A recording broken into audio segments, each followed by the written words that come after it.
सोचिए जरा, medical science की दुनिया में एक ऐसी क्रांति हो रही है जो शायद हमारे जीने का, हमारे स्वस्थ रहने का पूरा तरीका ही बदल दे।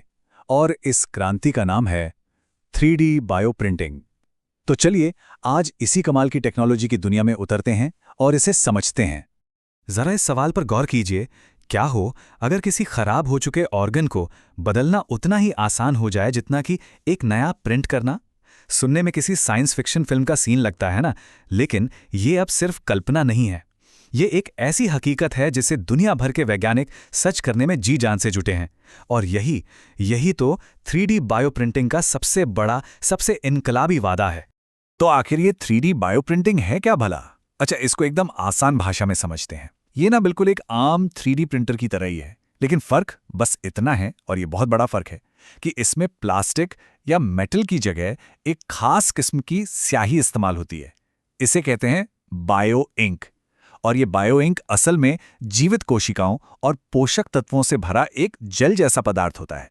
तो आज के इस सफर में हम क्या क्या देखने वाले हैं? सबसे पहले तो समझेंगे कि कैसे किसी को प्रिंट किया जा सकता है। फिर हम बायोप्रिंटिंग की पूरी प्रक्रिया को देखेंगे, ये काम कैसे करती है। हम जानेंगे कि जीवन के वो कौन से बिल्डिंग ब्लॉक्स हैं जिनसे ये सब बनता है। फिर देखेंगे कि आज की तारीख में मेडिसिन की दुनिया में इसका इस्तेमाल कैसे हो रहा है। और आखिर में हम अंगों को प्रिंट करने तक के रास्ते पर नजर डालेंगे, मतलब कि भविष्य में क्या होने वाला है। चलिए शुरू करते हैं।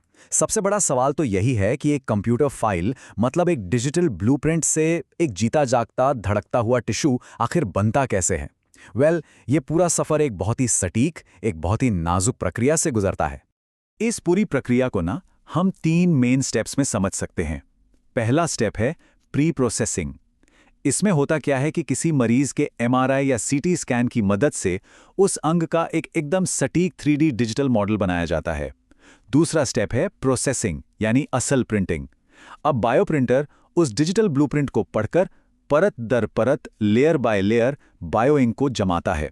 और तीसरा और शायद सबसे जरूरी स्टेप है पोस्ट प्रोसेसिंग। इसमें जो ताज़ा प्रिंट हुआ स्ट्रक्चर है उसे एक बायोरिएक्टर में रखा जाता है। अब ये बायोरिएक्टर क्या है? समझिए, ये एक खास तरह का इंक्यूबेटर है जो शरीर के अंदर जैसा माहौल बनाकर उस नए टिश्यू को बढ़ने, मजबूत होने और असल में जीवित होने में मदद करता है। और ये पूरा का पूरा वर्कफ्लो कुछ ऐसा दिखता है।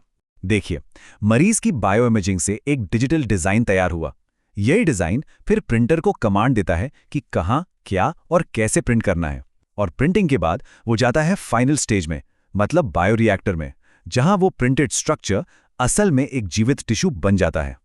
अच्छा, तो हमने ये तो समझ लिया कि प्रिंटिंग होती है, पर सवाल ये है कि होती कैसे है? क्या कोई एक ही तरीका है? नहीं, असल में इस बायो इंक को जमा करने के लिए 4 मेन टेक्निक्स इस्तेमाल होती हैं। चलिए एक एक करके इन चारों को जरा गौर से देखते हैं। तो सबसे पहली और सबसे कॉमन टेक्निक है इंकजेट बायोप्रिंटिंग। हाँ, नाम सुनकर ही कुछ याद आया होगा।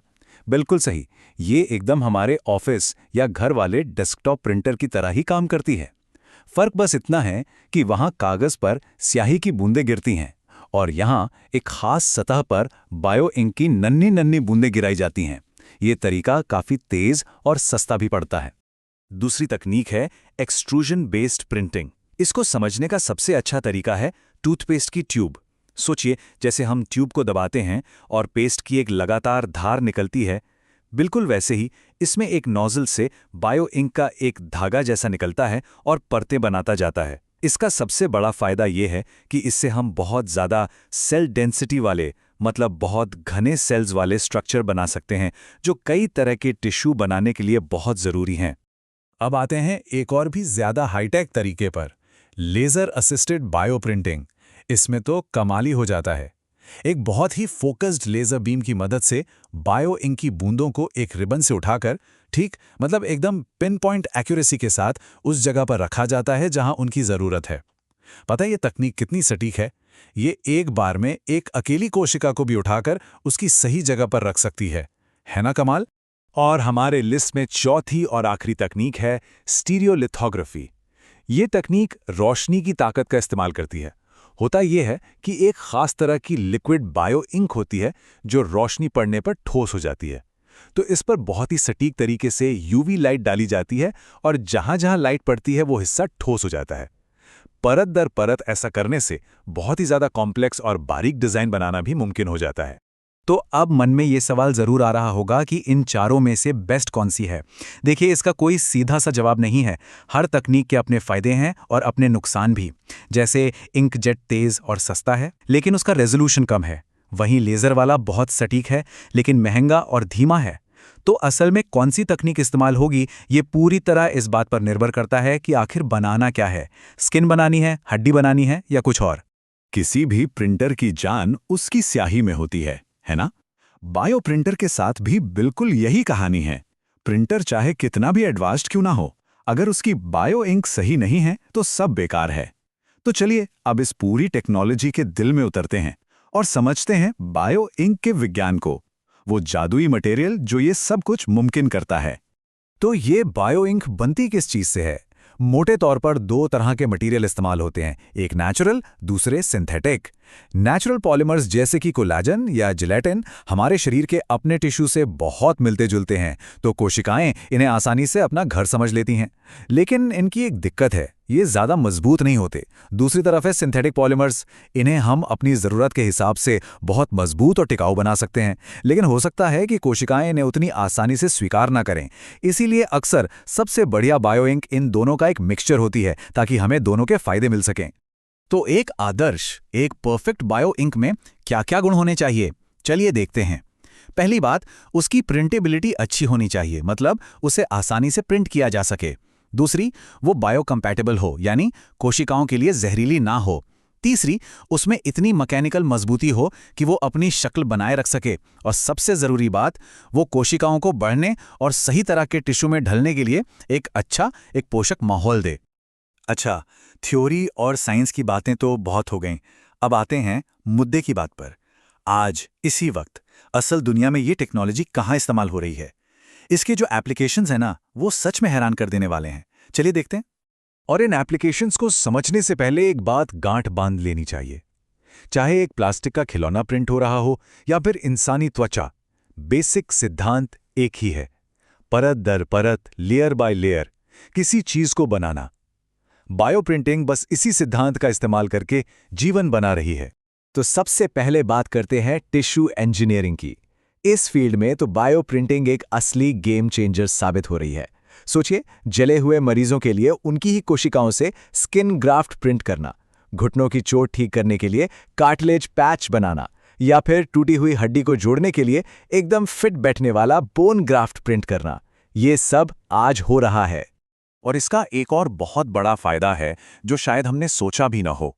कॉस्मेटिक और दवा कंपनियां अपने नए प्रोडक्ट्स को टेस्ट करने के लिए दशकों से जानवरों का इस्तेमाल करती आई हैं। लेकिन अब बायोप्रिंटिंग की मदद से लैब में इंसानी त्वचा प्रिंट की जा रही है।